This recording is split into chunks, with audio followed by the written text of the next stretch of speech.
pangarap, san man umabot tayo. Bati ko rin ang mga tagapagpakinig ng programang Buhay OFW ngayon sa DWDD 1134 Armed Forces Radio. Mabuhay kayo mga OFW, mga bayani ng Pilipinas.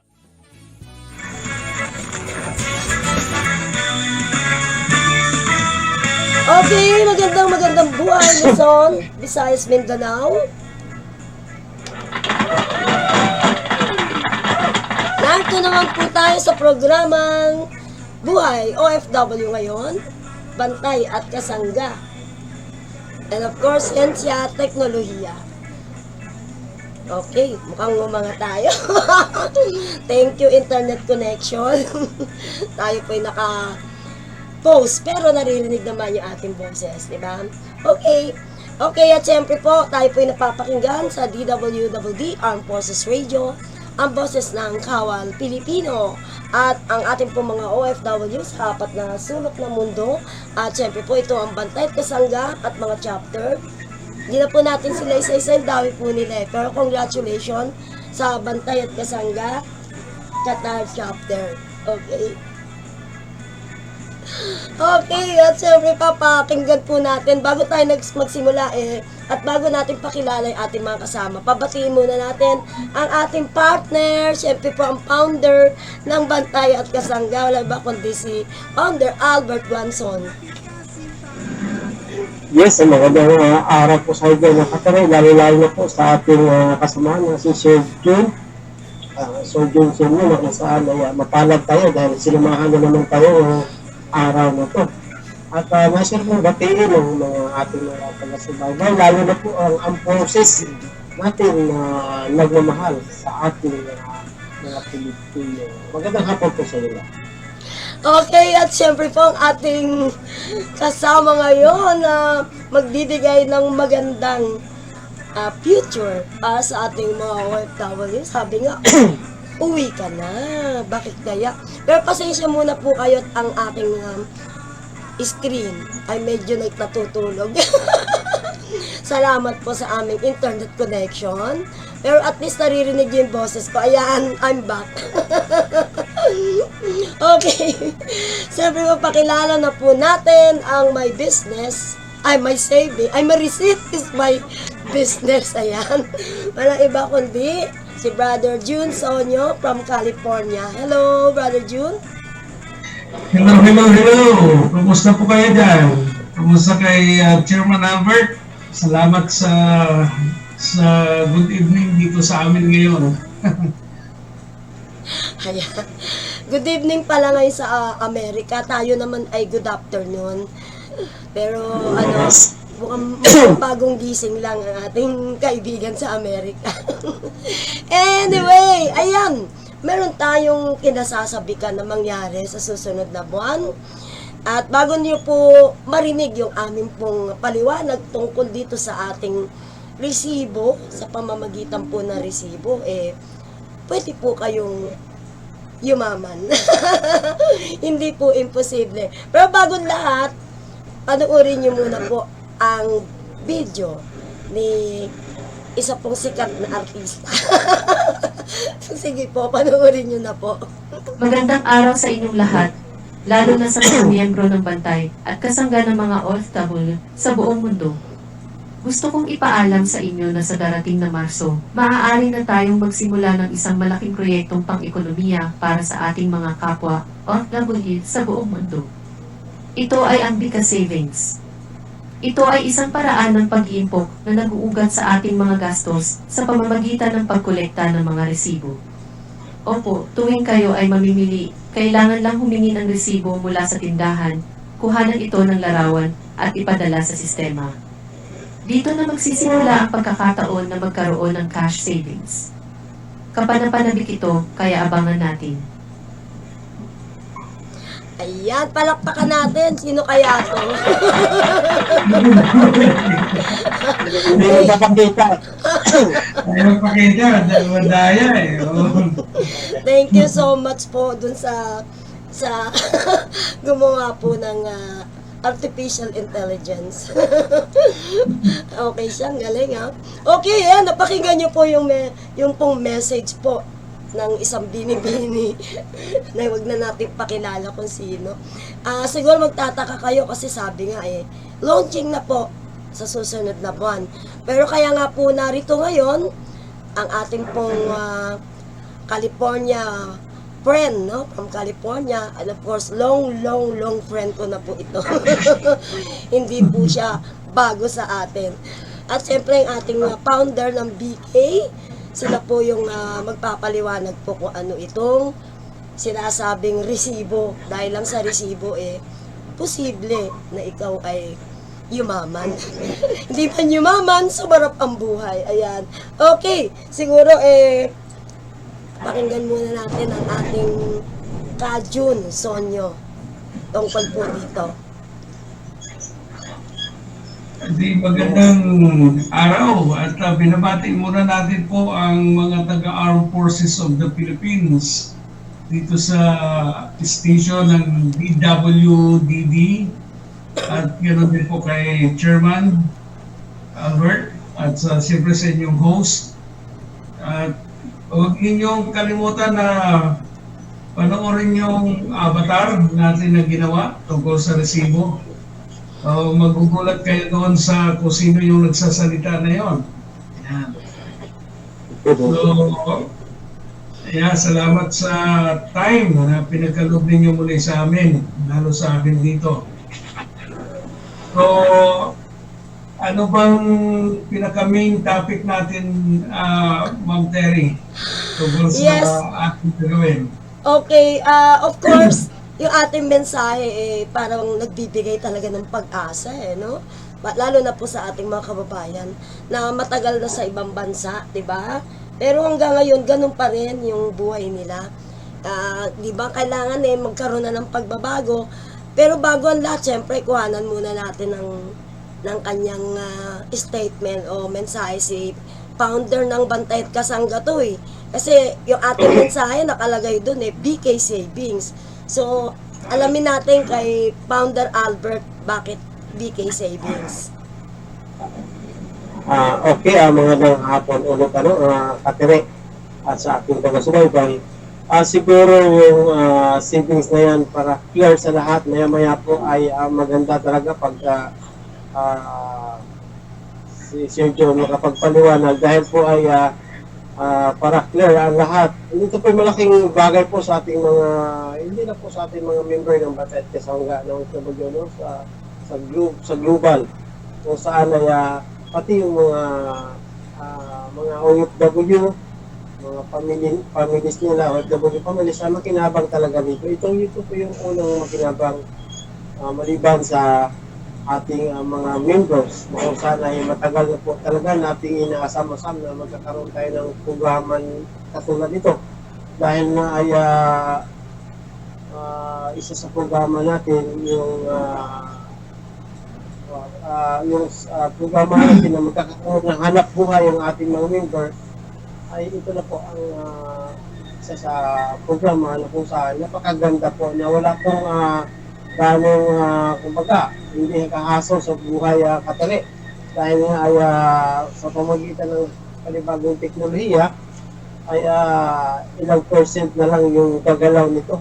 Kumbaga ang gagalaw nito ay ito na talaga yung ating teknolohiya ngayon na kung saan ay sa pamagitan po ng ating kasamahan diyan sa Amerika, sila ni Sir John. Ito po ay malaking tulong po sa Bantay at Kasangga ng Republic. Yes, bago tayo bumalik kay Kajun, tanungin muna kita bilang chairman ng Bantay at Kasangga, bakit nung marinig mo ito nainganyo ka talaga na may pag-asa ang ating mga kababayan dito sa resibo na ito? Ano yung parang naka-attract sa'yo o naghihimok sa'yo na mabilis kang nag-join at nag-oo, nag-approve at ito nga lumawak na lumawak? Ano yung nakita mo? Una-una pa lang, kasi nga makikita mo naman sa taong kausap kung gaano katotoo yung mga sinasabi. Kaya ako naniwala dahil po ay yung taong kausap natin ay kumbaga alagad ng Panginoon. Kumbaga, nandyan po sila, may guidance ng ating Panginoon upang makatulong sa ating mga kababayan. So hindi pa ako nagdadalawang isip dahil po ay nakikita ko talaga at matagal ko nang hinahanap ng ganitong klase ng programa. Ngayon, nang makita ko na hindi ko na sinasabi ko na ito na nga ang ating hinahanap, na matagal nang hinahanap na ngayon nang dumating sa loob ng dekada na ata. So, napakaganda yung programa, kaya ako po inaingganyo dahil po ay hindi ka na masyadong hindi ka na masyadong maghihirap sa paghanap buhay pag ito yung gagawin mo lang. So, yun po, Katirik, kaya po ako inaingganyo. Yes, okay. Ngayon, alamin naman natin sa ating Kajun, bakit kaya lahat ng makarinig nitong resibo nito parang namamagnet, na hindi makinig o ano man yun. Bakit kaya? Ano sa palagay niyo, ano ang mayroon sa resibong sinasabi? Malalaman natin ngayon yan kay Kajun. Go ahead. Okay, salamat at yung inspiring naman si Chairman. Mas lalo akong na-inspire. Anyway, gusto ko lang bigyan ng din at pansin yung background ng industriya nito, yung negosyo ng resibo. In general, ang negosyo sa resibo ay tinatawag na spend management industry. Isa itong industriya sa pagmamanage ng gastos. At present, ang market value ng negosyong ito, ng industriyang ito. Pag sinabi mong industriya, yan yung mga iba't ibang malalaking negosyo like ads industry, yung promotion industry. Ito, spend management industry. So, mayroon siya ngayong kabuuan na $15.9 billion ang kanyang total market value. $19.9 billion. Ganon kalaki ang industriya ng spend management. Ito ginagalawan ito ng mga malaking kumpanya rito sa Amerika. Kaya mahalaga kasi sa isang nagninegosyo na alam mo kung saan napunta ang pera mo. Kasi kapag ang isang negosyo o individual hindi alam kung paano in-spend at kung paano ginagastos at kung saan napupunta ang kanyang income, malamang bangkarote yun.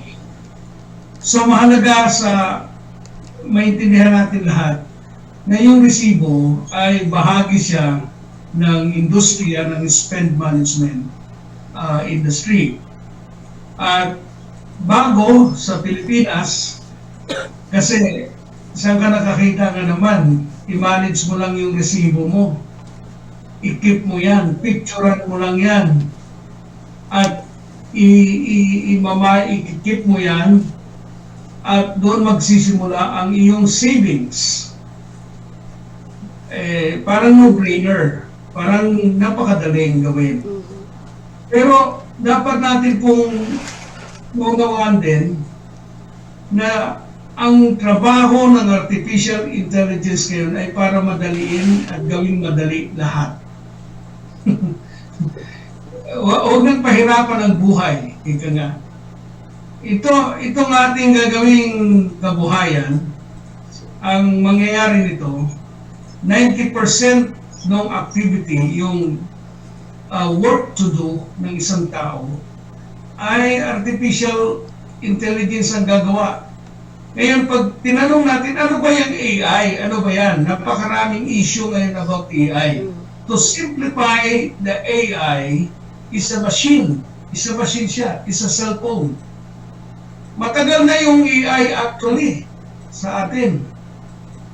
Oo, kasi ang trabaho ng artificial intelligence, yung hindi kayang gawin ng tao, Yes. ay pwedeng gawin ng machine. O katulad nito, kung wala itong technology ito, sa tingin mo ba, magkakausap tayo, dito ako lang ilang milyahe. Di ba? Yes, correct. So, hindi siya bago. Oo. Isipin mo, dati, nung bago ka, year 2000, tama, year 2000, bibili pa ako ng mga card para tumawag sa inyo sa Pilipinas. Pabira ngayon, isang pindot ako, nagkakaharapan na tayo. So, yan yung technology. So, nandiyan na sa kamay natin yung artificial intelligence. Ang kakaiba lang, dahil yung resibo na atin pong i-manage ay mayroong rewards tayo na makukuha. At ito yung savings na pinag-uusapan. Ganun na kasimple. Ngayon, ang tanong ng marami, ano ba naman ang halaga ng resibo? What is receipt? Ano ba naman yan? Alam mo na, tuklasan natin na may apat siyang pakinabang yung resibo. Una, kapag ang resibo mo ay iyong itinago, itinabi, makakatulong yan upang i-track mo ang iyong gastos. O makakatulong yan para sa spend tracking.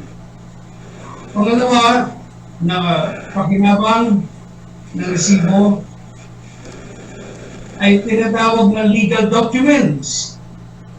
Di ba, kapag nagsauli ka ng mga produkto, Yes. hindi tatanggapin yan pag walang resibo. Kaya pati sa Congress, hinahanap yung resibo. Oo nga. Hinahanap mo.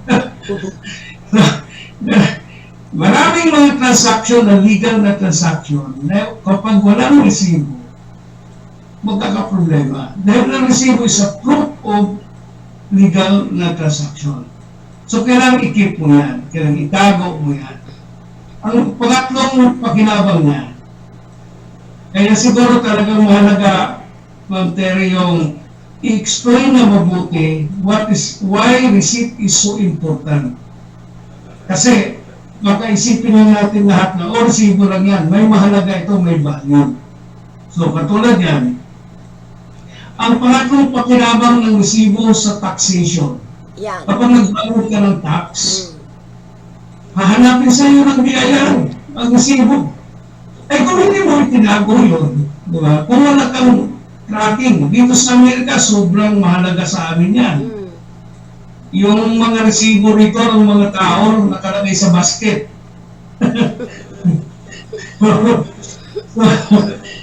Kasi mahalaga yun, di ba? Yan. Mayroong pang-apat na very important. Dahil dito sa resibo, matutulungan natin ang gobyerno na makakolekt at maka-increase ang kanyang tax collection. Mag-increase yung revenue ng government dahil sa resibo. Paano nangyari yun? Sapagkat kapag ikaw ay bumili sa tindahan at ang tindahan ay nag-issue sa iyo ng resibo, makukuha na siya ng BIR system na yung merchants ay mayroong sales. May nangyaring sales, mayroong binta. So, yun ang calculation ng BIR para singilin yung merchants, yung nagtitinda. Pero kung wala siyang resibo na i-issue, malamang yung inyong transaction walang nakakarating sa BIR na report. So, kapag walang resibo, walang dahilan at batayan ang BIR para tama ang kanyang kukoleksyonin na revenue, BIR revenue tax sa isang nagtitinda. Yun ang pinakamalagang impact na matulungan natin ang gobyerno para makapag-collect siya ng tamang buwis. Kaya sa ating campaign, na bawat bilibor, kung Hingi ka ng resibo sapagkat sa resibo ang savings ay sigurado. Ayun. Yes. So, we are we promote yung receipt management. At ang maganda pala, nakita natin yan sa Pilipinas, may batas na inutusan ang mga merchants na mag-issue ng resibo. Batas siya.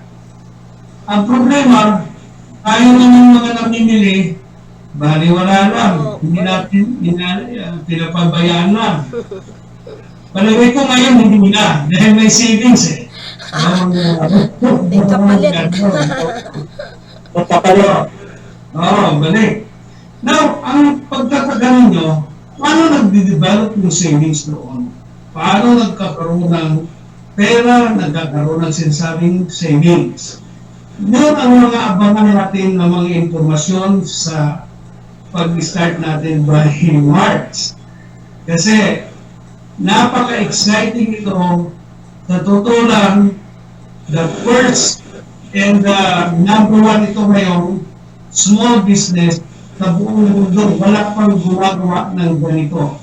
Yeah. Tayo lang mayroong programa at secured na ho ito, na copyrighted na lahat dito sa Amerika. Kaya yung gustong sumabay na lang,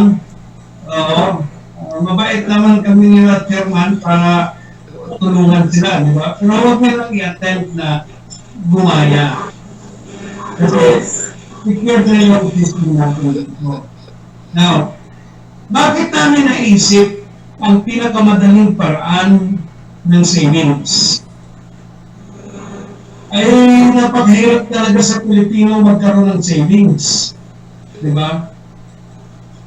Siguro ngayon, tanongin natin yung mga kasamahan natin yan, may savings mo kayo? Ilang porsyento kayo magsabing wala? Di ba?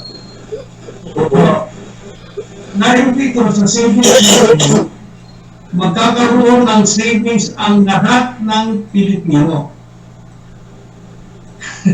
Bakit? May resibo lahat yun eh.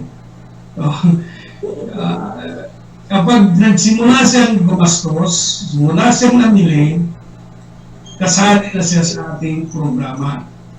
Ang exciting part, itong programa ito ay developed and managed, known by Filipino Global.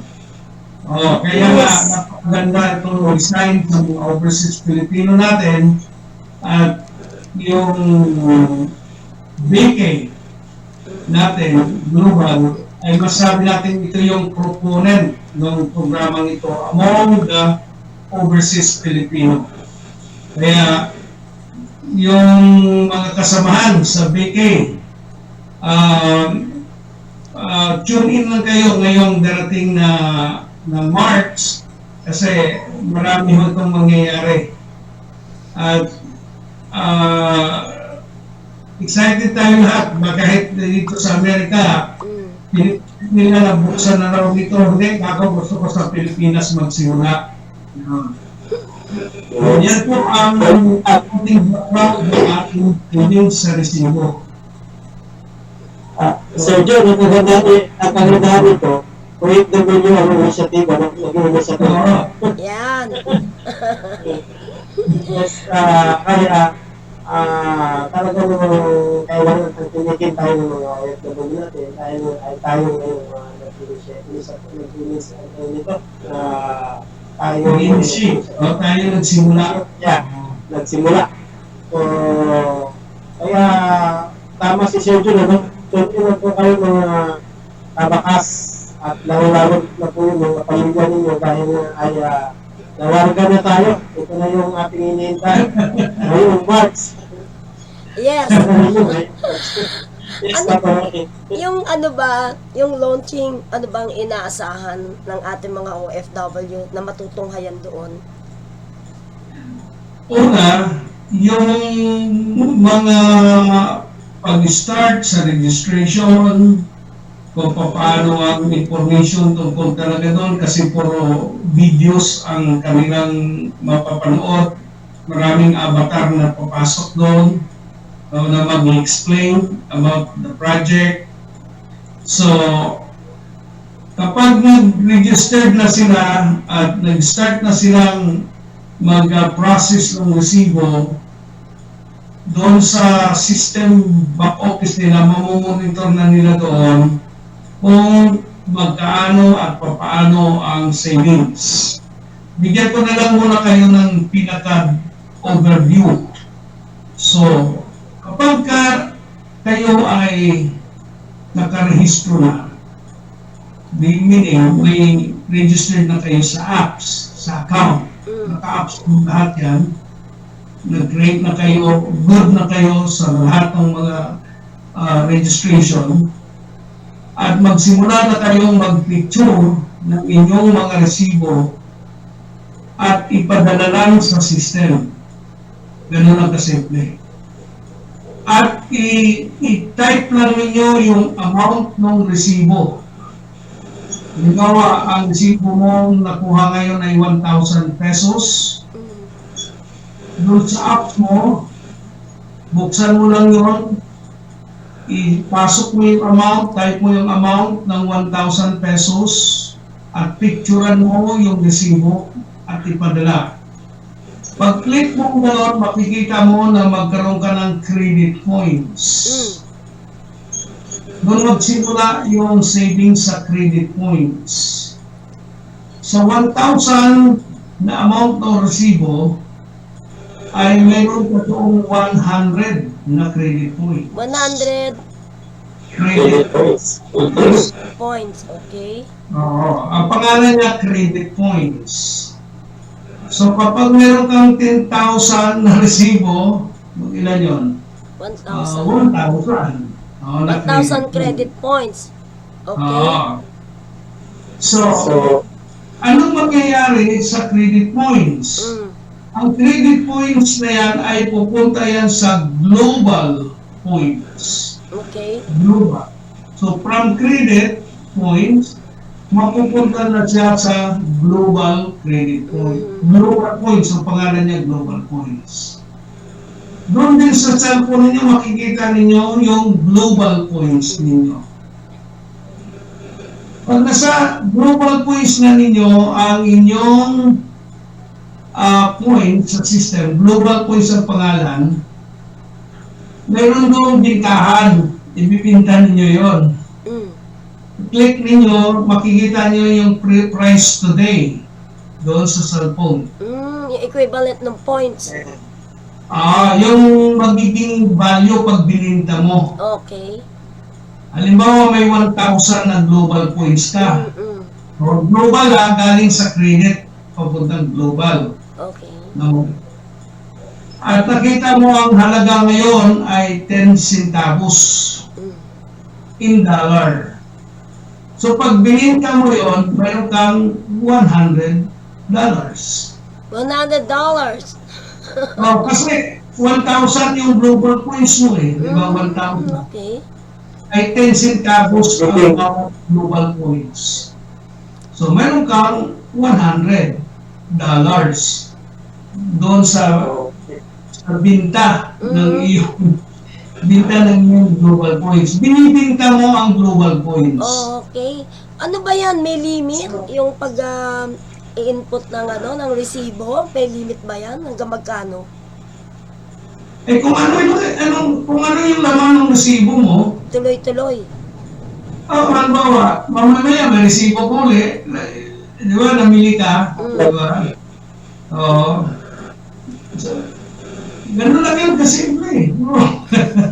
Maka 10,000 points sila, 10,000 pesos, maka $300 sila sa buong sa isang araw, dalawang araw. Tandaan nyo from credit points to global. Global. Ang pinaka-bumibili nun yung global ng points. And then the Oo. global, paano silang kumikita sa pamamagitan ng points? Alin. Na Yung global points kasi, di ba na-transfer yung credit points to global? Lumalaki kasi yung global points, lumalaki siya dahil may compounding program. Oh, para siyang machine na lumalaki, dumadami. Mm. Oo. Yun ang uniqueness nun, ang tawag doon, compounding system. Okay. So, Kaya malamang isang linggo o whatever, kasi namomonitor mo eh, oo, nakikita eh. na yung global points mo lumalaki na. Ganun. So, Ngayon, tanungin nila, paano lumalaki? Ay, mahirap ko lang i-explain yun, mahabang explanation yun pag in-explain ko pa. Oo. System na lang ano doon. Mahaba-habang explanation eh, di ba? Ngayon, tandaan nyo lang yan lumalaki. Ganon. So kapag nakita mo ang global points mo, let's say meron kang 1,000 na global points, at gusto mong magkapera, ibenta mo yung global points. In time, pwede mong ibenta. tapos, paano makukolekta yung mga nag-gain nila na katumbas ng points? Paano makukuha? Yung pinagbintahan, Oo, paano makukuha nung ating mga kung meron kang bangko, mm, ipapasok doon sa iyong Visa card. mm, Diyan sa Philippines ngayon, puro ano muna tayo, GCash. mm, So doon mo makuha ang pinagbitahan mo sa GCash. okay. Maghintay ka lang ng at least 8 hours. 8 hours to transfer. Oo, matransfer na yun, yung pinagbintahan mo. Now, so, gastos ko ulit. Siyempre namimili ka ulit, di ba? Ganun lang yun. So, ganun siya. Oo. Ngayon, yung global points, mayroon kasing company sa Amerika na bumibili nun. Yung global points. Kaya siya naman ang magbibigay ng pera dahil binili niya yung global points. Okay. Ang common, alam mo na, yung ating mga kababayan, ang laging tanong niyan eh, meron ba silang gagastusin? Sabi ko, may explanation ako dyan. Itong pinag-usapan natin, wala silang gastos. Consumer wala. Yes. Hindi, yung isa kasing uri, negosyo yun, hindi pa ito. Business yun. Yan, walang gastos yan, libre yung apps. Libre, ngayon. Ipaliwanag ko sa inyo yung dalawang klaseng membership kasi dito. Merong dalawang membership. Yung una, yung tinatawag nating Philippine Consumer Saver, yung CON. Makakatanggap sila ng ID. Walang bayad yun, lahat walang bayad. Yes. Magkakaroon sila ng credit points kapag namili sila sa mga tindahan natin. Lahat ng tindahan na affiliates natin sa store, lahat, magkaroon sila ng credit points. So, yung pangalawa, yung ROS, yung Receipt Owner Saver. Dalawang membership tayo. So, dito, mahalaga lang dito, nag-earn sila ng credit points at napupunta sa global. At kapag nasa global, ibibinta na nila yung global points. Ganun siya. So, ngayon, ganun lang yung savings. Gumagalaw. As simple as that. So, yun ang isa nating membership program na magkakaroon sila ng savings habang namimili. So, yung next siguro natin i-discuss later, yun naman sa negosyo. May negosyo kasi side eh. So, wag mo na yun. Masyadong mahabang discussion. Doon muna tayo sa libre. Yun ang hanap ng mga kababayan natin eh. Libre na may kita. Bigyan pa yung idea. Ang libre, no, pag bininta mo ang iyong global points, 10 centavos ang halaga. Pag nasa business ka, pag bininta mo, mas mataas ang halaga niya. Kasi business. Kaya Pag sila, Di ba? Pag, Tumataas alert ang halaga. Mm. Halimbawa, kung membro pa lang, 10 centavos. Pag business ka, maaari 25 centavos na, dumudugli. Meron. Paano? Oo. siyempre, Oo. kung gusto mong kumita ng malaki, may konting puhunan yan, di ba? Oo. Pero konti lang. Ano mo kami puhunan? Mm. Sabihin ko na sa inyo. 5 piso. Ang laki naman ng puhunan, 5 piso. Piso, may negosyo ka na. Talagang pang public service talaga no? Oo. Kasi, ang gagawin mo lang doon sa business, yung sa online business, sa business na, bigyan ko lang ng idea sa business. Luludan mo lang ng points yung iyong cellphone. Load. Loading, load, no? Loading na Parang SIM points. card. Oo, parang points loading ang tawag doon. Receipt credit points. Load. Pwede ka mag-load ng 5 piso. Para ma-process yung 1,000 points. Yung libo mo, halaga ng 1,000 ang pwedeng i-manage ng 5 piso mo. Oo, gano'n.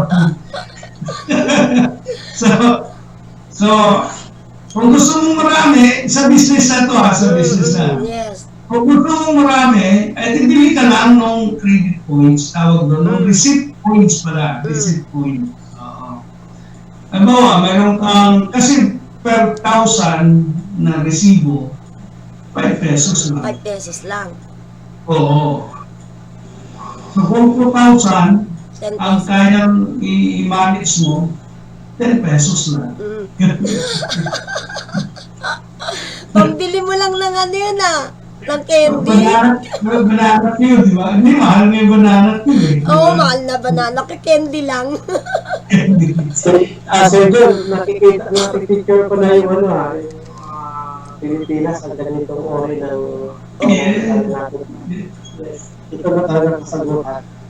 Kung inyong nakita yung mga loading ng mga telcos, yung mga load na yon, Oo. halos ganun ang pagka-format niya. Oo. Oo. So, ang pagkakaiba lang, ito ang niloload nila, receipt points. May perang bumabalik. Yung load wala ano ka lang, Oo, magpe-Facebook ka yeah. lang, tsaka tatawag. Yeah. Oo. So, kasi ang dahilan bakit sa business magpabayad sila kasi nung kanilang resibo na i-file natin. Kasi gagamit tayo ng mga server na malalaki, may gastos yun eh. Ay i-file kasi natin yung resibo niya doon. 1 year yun nakakip yun, nakamanage yung resibo. Kasi kailangan niyang i-print later on, edi gano'n na siya. So, kaya pati mga yan kasali. Nauna pa yata sa atin. Nauna pa sa atin. Simple lang. Oo, gano'n lang kasimple eh. Oo. Now, anong impact nito? Ang impact kasi niya, yung tao, matulungan siya na i-manage yung pera niya na pumapasok at i-manage niya yung gastos kung saan napupunta yung pera niya. Regardless of malaki or maliit na pera, ito ang totoong financial education, literacy. So, imagine yung taong, wow, ito pera ko, alam ko kung saan napunta. Di ba laking bagay yun? Oo. So, ano to Sir John, actual talaga na financial literacy. Oo, yan mismo. Oo. Yan mismo. Na yung lahat ay sasali na mag-aral. Kasi may rewards. May financial rewards. So, it looks like magkaroon talaga ng shipping ang industriya sa Pilipinas as a whole at sa Pilipinas. Kaya, yung message natin na ito ay initiative ng mga overseas Filipino. At palagay ko, ang Pilipino na magkaroon ng savings, napaka-importante yan. galing doon sa gastos management. So, natawag nila yung overload na ano ha? Gano'n.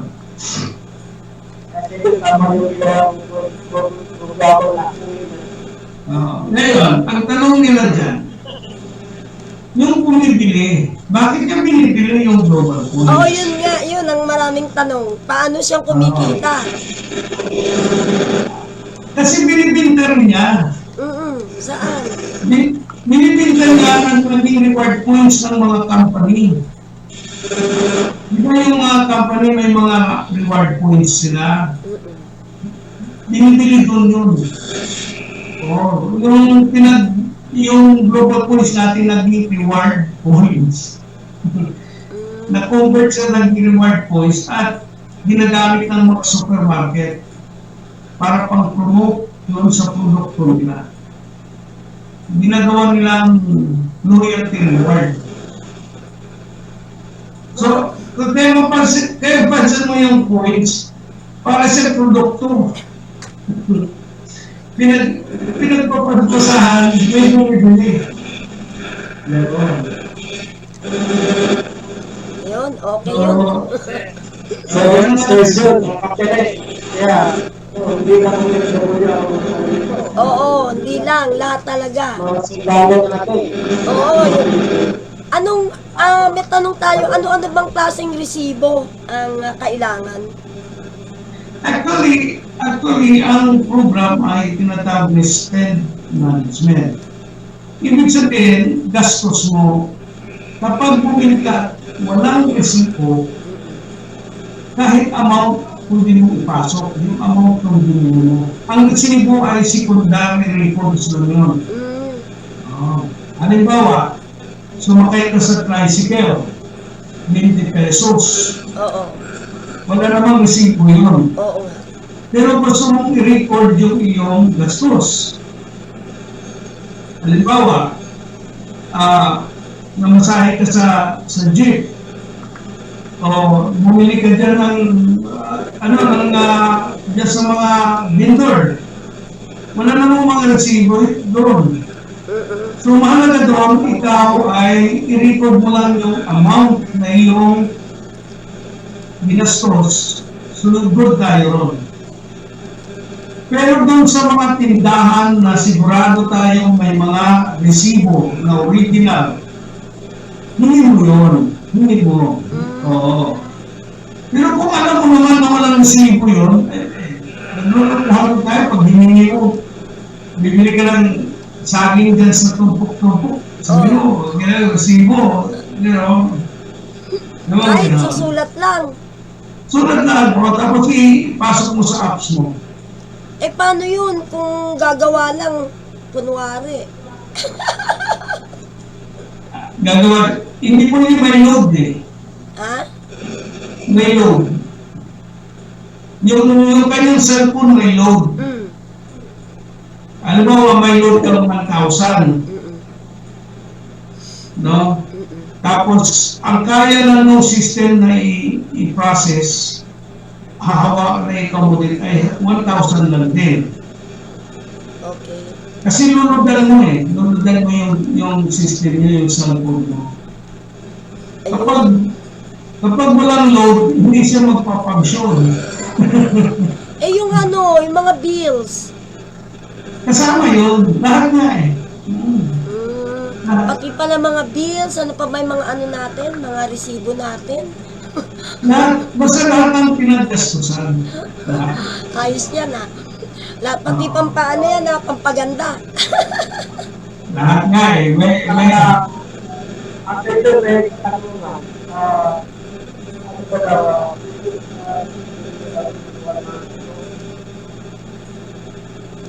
hindi ko na po hagar.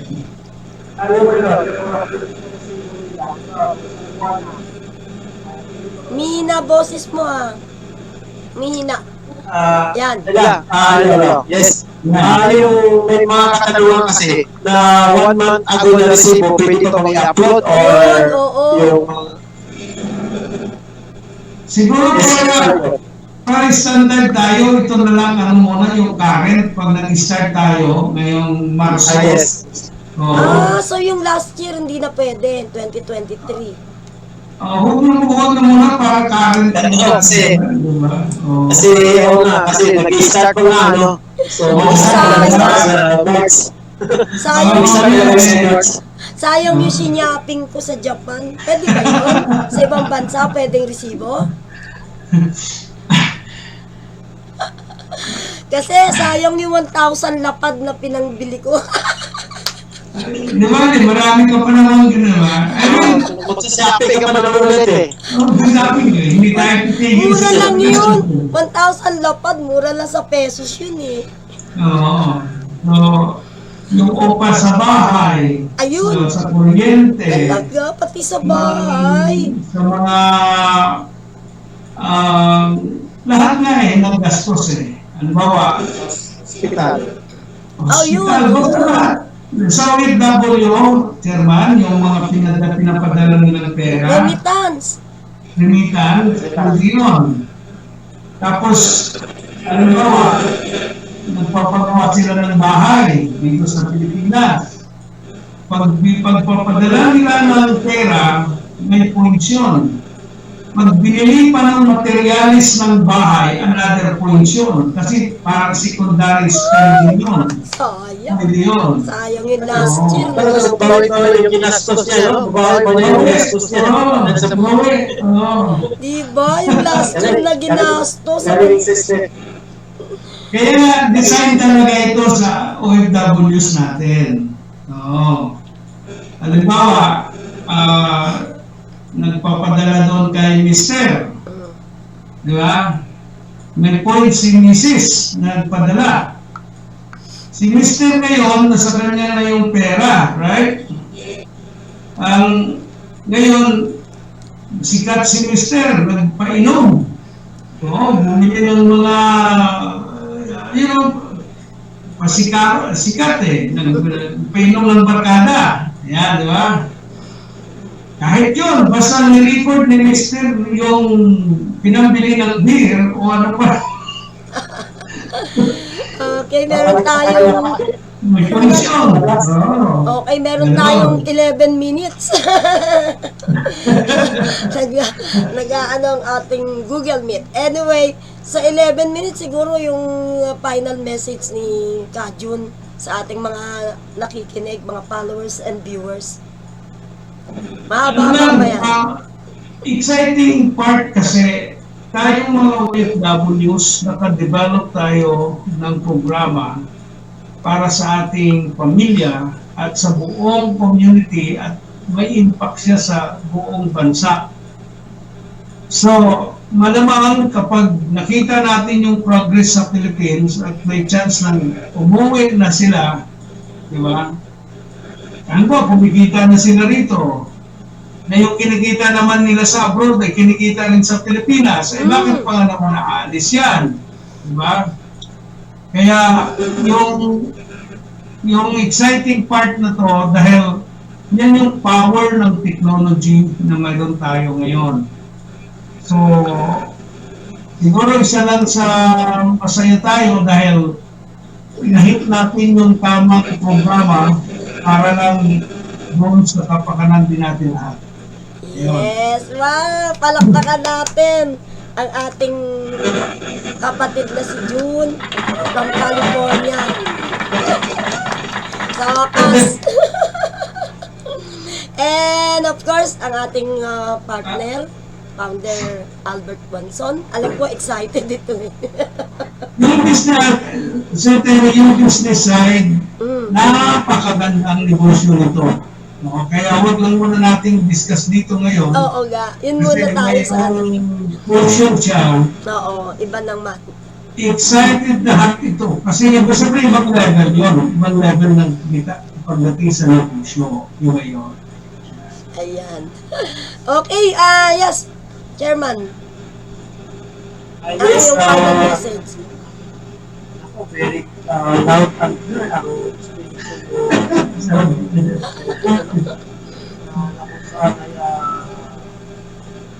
kami talaga na excited na battery dahil dito sa darating ng Mars ay ikikita na natin paano tayo. At kasama ka rin, salamatan po Mina, boses mo ha, Albert. ayos, Mukhang salamatan po na-excited ka. Oo nga. Yan. Ayan. Salamatan po si Sir John. Although, si Sir John po ay siya po Secretary General ng American Corporation. Mina ulit. Siguro sa internet, Catherine. Oo nga. Wala. Siguro, anyway, salamatan na lang natin siya dahil nga hanggang sa huli ay nandyan pa rin siya, manakusa na ilang buwan, taon, tayo kumbaga, naghanap ng parang pang kumita. So, nandito na yung solusyon. At ulitin ko, si Sir John po siya pong Secretary General natin sa American Operation. Vice Chairperson din po siya sa American Operation na kung saan ay nakakatuwa dahil nga instead na unahin yung sa Amerika dito sa sistema nito, inuuna na talaga ang Pilipinas. Ang puso niya nasa Pilipino. Ayun. Pangalan po natin, malapit na po, ilang araw na lang. Yes! At hindi po ito scam ha, kasi sa scam may malaki kayong perang gagastos. Yan dito 5 piso. Libre pa nga. At panahon pa po ng undoy, yan na po ang pangarap ni Kajun. Undoy pa undoy ang nagpapaalala sa amin. Yan ang nasa utak niya. Pero naging successful siya sa Amerika. Sa Pilipinas kasi, alam mo na, pero meron din namang mga natulungan din. Kahit papano. Pero, mas talagang naging successful siya at nagamit niya yung kanyang napakahusay na idea sa Amerika mismo. At ngayon, binabalik niya ulit sa ating mga Pilipino. Yan, napakagaling. Yes! Okay! Catherine, saglit na po. Catherine, saglit na po. Okay. Si Sir John, ginamit talaga siya ng Panginoon upang Yes. umulan ng Pilipinas. At napakaliit. Maraming salamat. Ang lit-lit na mundo. Nasa resibo lang pala. Diba? After so many years, nagkita kami dahil lang sa resibo. Hindi sinasadya, nagkagulatan pa. Okay, yan ang ating date. Ayan, thank you so much. Okay, pansamantala na po kaming magpapaalam. At maraming salamat po sa ating Kajun at kay Ka-Albert. Ito po si Terry Alpa para sa programang Buhay OFW ngayon. Good luck po at saludo po kami sa ating mga sundalo.